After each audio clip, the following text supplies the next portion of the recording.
Our manufacturing suite comprises of multiple modules that we can choose to add or include in the project. So we have the manufacturing order where we create the BOMs and process the MOs. Manufacturing lot, if lot and serial tracking is required within Sage 300.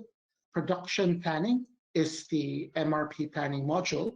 So MRP referring to material requirement planning.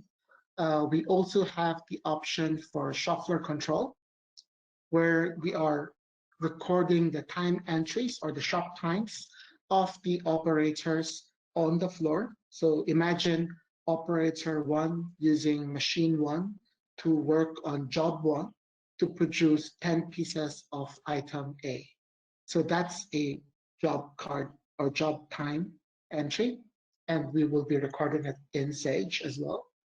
And then lastly, we also have a quality control module, because obviously for a manufacturer, quality is very important.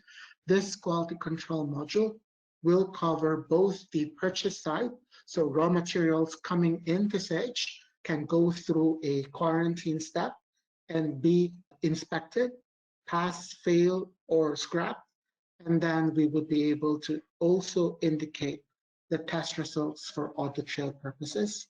So the same can be done on the manufacturing side.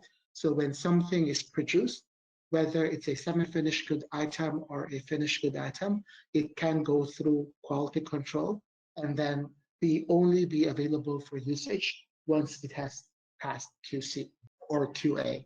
So that's essentially what manufacturing suite would entail.